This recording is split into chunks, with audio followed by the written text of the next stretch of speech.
It's the boss on the mic. It's Layla Faye. Miss Love Nicole. And today we're going to be talking about family on The Glass Table. So, hey, what's up, y'all? So, I think the first thing that we should dive into as it pertains to family is childhood trauma. So, my question to y'all is, what is something that, if you don't feel comfortable, I don't want to pressure anybody to share. Our platform is for us to be raw and real, and if we cry, we cry. If we laugh, whatever. But my question to y'all is, what is something that you feel that traumatized you from your childhood that you feel like you have carried into your adult life?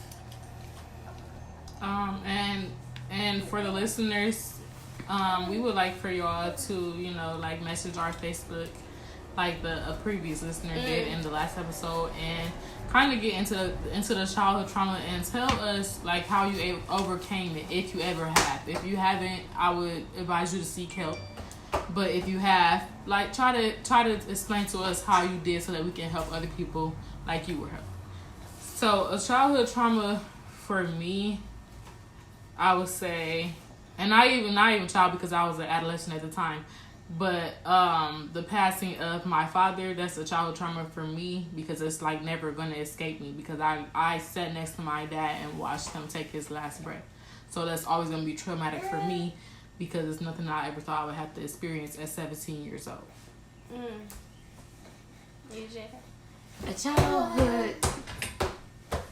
A childhood trauma that was bad for me was being bullied for my size.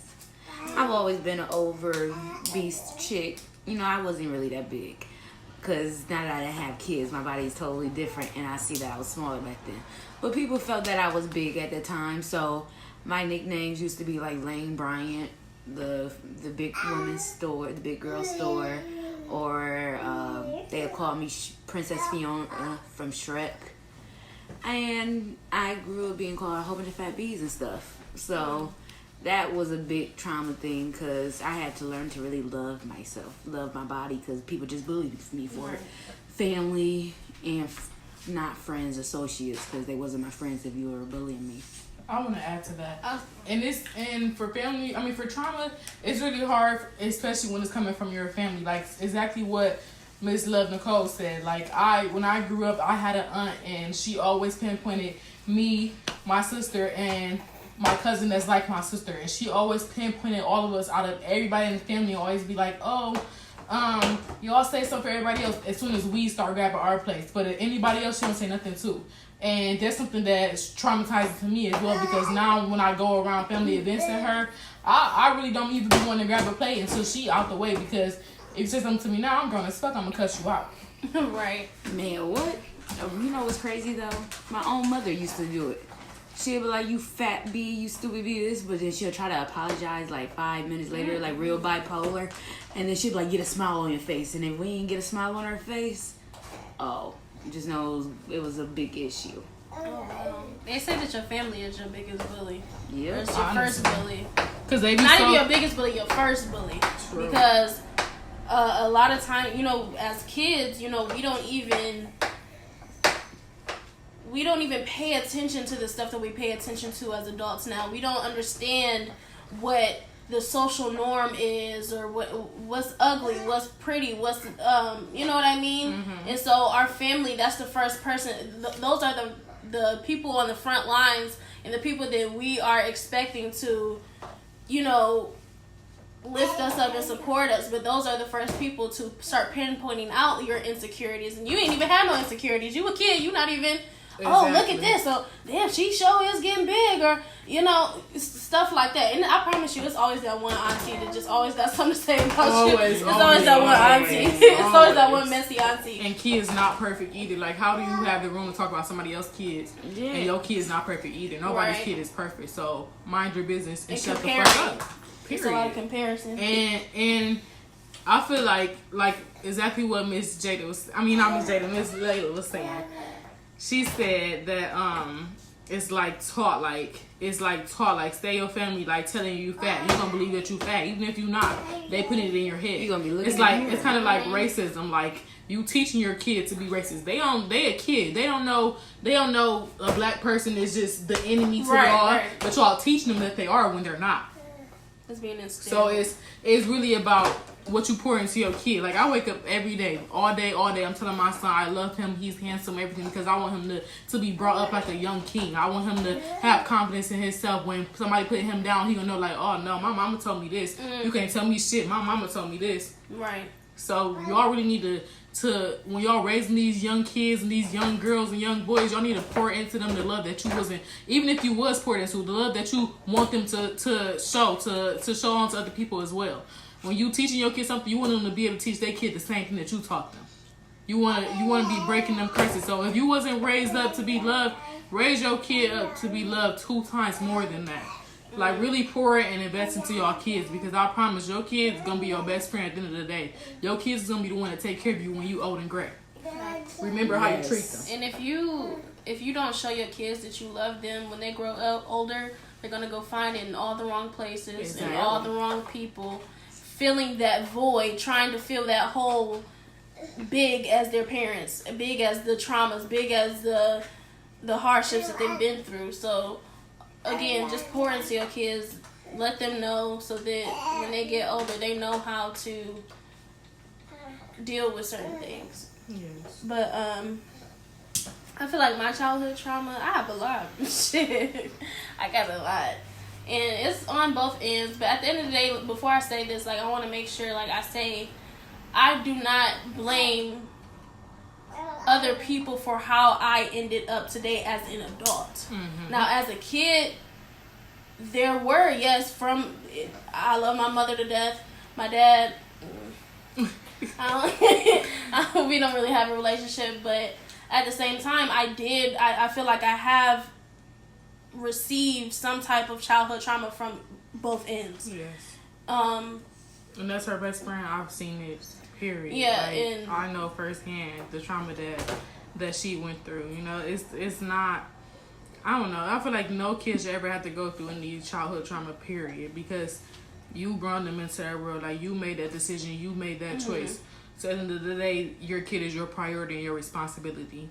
And it's not cool for some of y'all parents how y'all treat y'all kids. Yeah. And how y'all talk to y'all kids. Now that's a big thing to me. Why are you calling a 2 or 3 year old out their name? Right. A B word, dumb, idiot, all that stuff. They're a kid and they're learning. This is their first time being in this world. They don't know. So as a parent, that's your right and that's your responsibility to teach them. But you degrading your kid for what? They gonna grow up to believe like that they not nothing because you saying that to them and they are. I really don't even like when people say, like, I understand it's commonly said, and we don't say it in like a harmful way, but at the same time, I don't even like when people say to their kids, oh, she bad or he bad. Like, stop putting labels on your kids, because when they hear that, they're going to portray that emotion, that, action. So just watch how you talk to your kid. But yeah, so I feel like something else that I did want to add, like for me, I feel like as an adult, I'm realizing that I can give love, but it's hard for me to receive love. Like, it's hard for me to be, I'm not an affectionate person. So it's like, I had to realize, because I didn't grow up getting hugs and, I knew, like, don't get me wrong, I was very loved. I had a pretty good childhood, before everybody started dying and shit. But... yeah, I feel like I didn't get hugs. It wasn't really like common for me to get. I can count on one hand how many hugs I got. I can count on one hand how many I love yous I got to my face. Like, not through text, not over the phone, but like to my face. But I knew I was loved, but I feel like sometimes in the black family it's like, again, with the love language thing, like, a lot of time people, I feel like parents, they show tough love a lot, and they don't understand how to be vulnerable with their kids and allow their kids to be vulnerable with them in return. And that's where a lot of parents go wrong. Then they get mad when they get teenagers and start rebelling and shit and don't tell them nothing. Because your whole life, you couldn't tell them shit. Every time you told them something, it was some bullshit. So, I mean, but also I don't want to, don't get me wrong. Like, parenting is hard. Like, there's no manual to this shit. You're going to make mistakes. And I feel like as we get older and as we become adults ourselves, we start to look at our parents as human beings rather than our parents. And we have to understand that they had a life before us and they went through shit just like we went through shit. They was our age before. So it's like you got to kind of look at it from both sides, but at the same time, I feel like for the older generation, it's easy I feel like our generation, we're able to look at things from different points of view and we're open-minded. But the older generation, I feel like when kids go to their, like, the conversations we're having right now, if we were to be sitting in front of some of our parents right now and to tell them the childhood traumas that we feel like they imposed upon us, they would be upset and they would be very defensive. You know what I mean? And that's how a lot of parents are. But we have to realize nobody is perfect, but it's like it's important for us to talk through these problems. Like, it's important for us to talk. Exactly. But, sorry. No, you're good. And you have to know, like, as an adult, you need to be grown and be able to say, oh, yes, I messed up there. I'm sorry. You need to be able to be grown and apologize to your damn child. Because you make it seem like it's their fault when a simple, I'm sorry, I could have handled it like this. I'm sorry, I mistook it. Like, a lot of times, like, some parents be so guilty. Like, oh, you just yelled at your kid, popped your kid, and they didn't even really do nothing. You found out it was something else that was the cause. Go back, take your child to the side and say, I'm sorry. I realized that this is what happened and you didn't have nothing to do with it. I'm sorry for taking that on you. Just be an adult and apologize, period. Because sometimes kids need to be able to apologize. It's like a kid be like, I'm sorry, mom, I didn't mean to do this and that. It was a mistake. Be the same example that your kid is to you and say, I'm sorry, mom took it the wrong way. Mom could have did better. Period. And that's teaching them that it's okay to apologize when you know you're wrong. Exactly. You should always apologize when you know you're wrong. Because when you're doing something to somebody, you can really hurt their soul. And a simple apology, you be like, okay, I'll forgive them, but I won't forget it.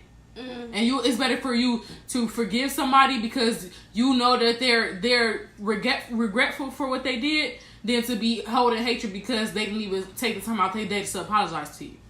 And sometimes you have to forgive for yourself. Forgive them for you, not for the other person. Because when you hold grudges, I know it's hard to say because I know it's a lot of... What's the signs that you think be holding grudges?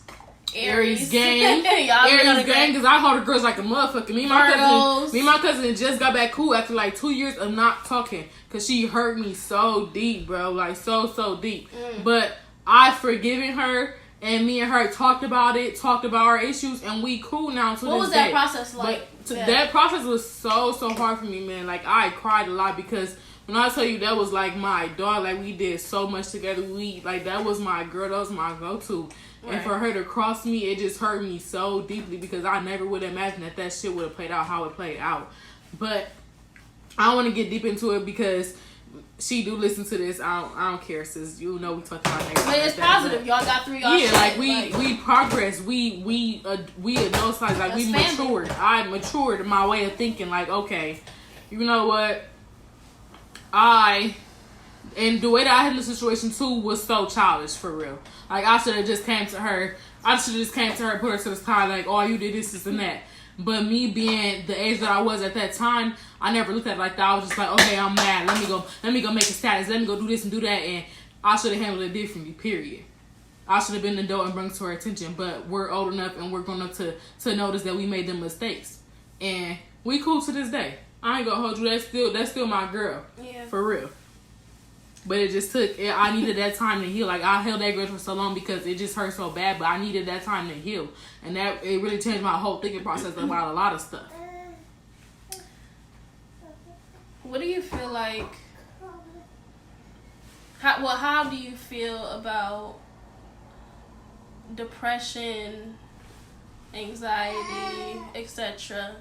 in the black home or in the black family? Like, do you feel like it is difficult for Black youth to basically let their parents know or let their family know that they have or that they struggle mentally. And how do you feel like they respond? Man. I think that needs to be talked about. It does. Because a motherfucker straight tell you go to press them dishes. Mm-hmm. For real. Like, I don't know.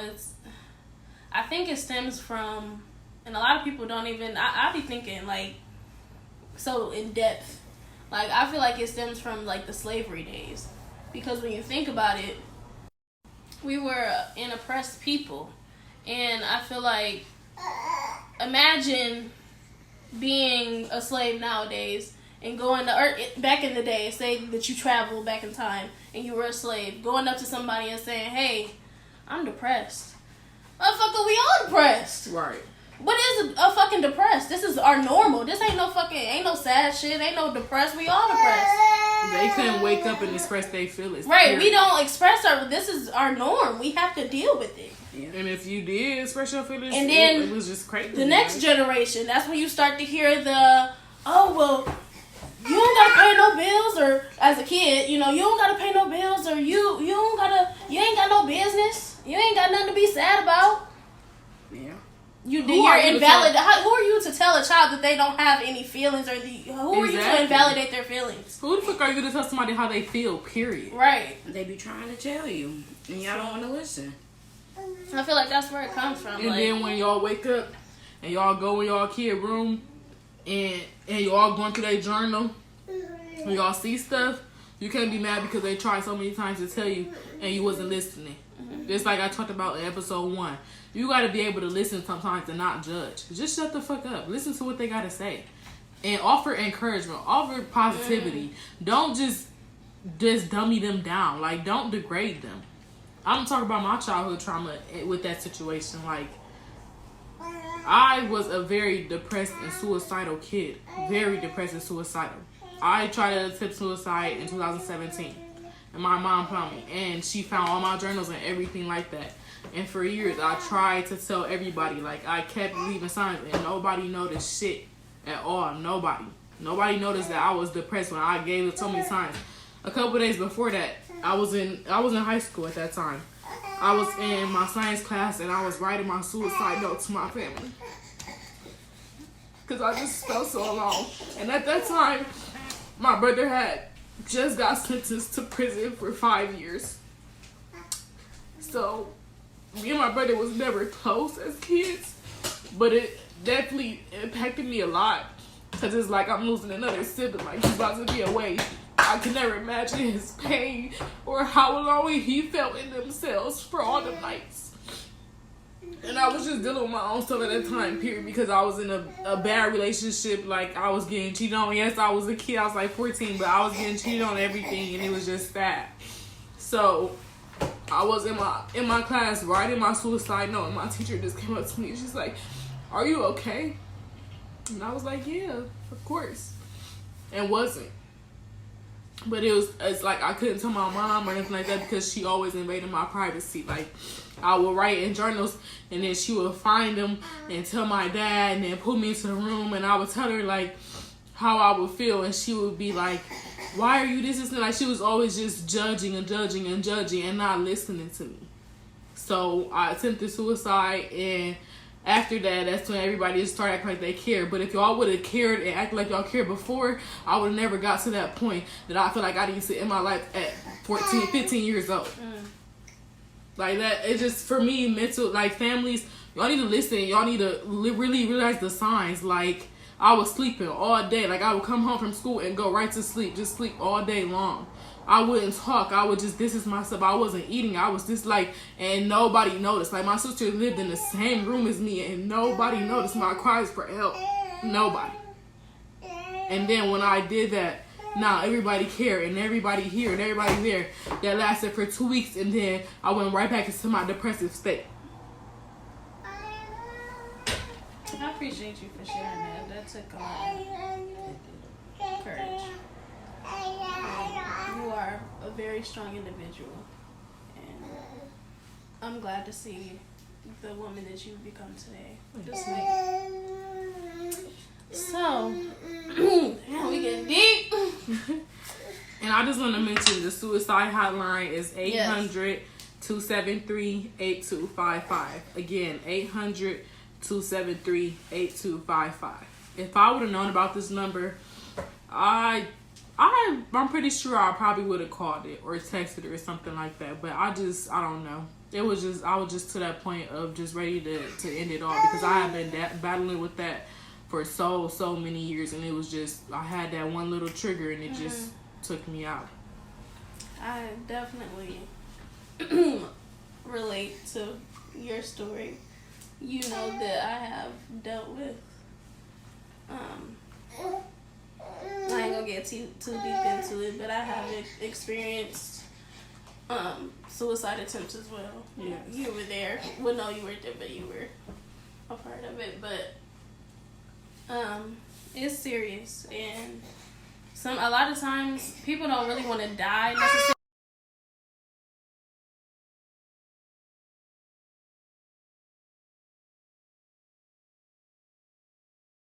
Just want the pain to stop, so just imagine, it's like you're at a state where it's like, I'd rather die than keep living like this, than keep feeling this pain. I don't want to be this character anymore. I won't exactly say I did suicide, but I used to abuse myself. My sister and my cousin, they used to be close. And I used to be jealous of the relationship because me and my sister wasn't close. My sister couldn't stand me because I was spoiled. I was a brat. So I could be sitting right there. They would laugh at me. I would be pulling on my hair or hitting on my face, sitting there screaming, crying, and they'd be sitting there laughing at me like it was funny, and I'm dead serious. And they would just laugh at me. I was very aggressive. Me and my sister was never close. It used to annoy me. And then my cousin had other cousins that she used to hang out with. So I used to be jealous because we wouldn't always hang out. Plus we were living together, so we were always getting tired of each other. Mm-hmm. But I'm the baby, so. But yes, that was the case. And it used to hurt a lot. I mean, I could do it in front of anybody's face. I tried with my mama. She didn't care. It would be a threat for a whooping if I didn't stop. Oh, wow. She would say I was acting crazy and I was going to end up in a crazy home if I didn't stop. That too, like, why do y'all not seek help for y'all kids? Like, when they are going through their mental health, they're going through that anxiety, that depression, that all of those things. Why do y'all not seek help for y'all kids? Like, why do y'all not put them in therapy? Like, and my mom offered to put me in therapy, and therapy did help me a lot. But offer those services to your kids. If you gotta pick up a couple extra shifts to pay for that stuff, oh well. And that's the problem with black families, period. Y'all always worried about the price. What about your child's mental health? What about your child feeling better? What about your child feeling like they're actually loved and not wanting to leave this world because they feel like they're not? What about that? That should be what's important to you, not the price of anything. You can always take out a loan. You can always do this and that. But you need to put your child's health at priority. Number one priority. It should never be, that costs too much, or that's just too much. You can't. If that's the case, be there for your child, so they wouldn't even have to go. Exactly. Okay. If you would have been doing your job as a parent, they wouldn't be feeling how they're feeling. So obviously, you're lacking something that you're not giving to your kid. Seek help so that you can get better. And I'm not saying it's all your fault, because there's other reasons why kids go into depression, not necessarily just their family or parents or it can whatever. Be school. It can be anything. Somebody can be touching on it. It can be anything. Let's talk about, like, Kamari, could you give out, because I know you talked about it when you talked about your story, can you give the people, like, signs that they should look for when their kids may be going through some type of depression or whatever, or feeling like they want to commit suicide? What are some of the signs that they should be looking out for?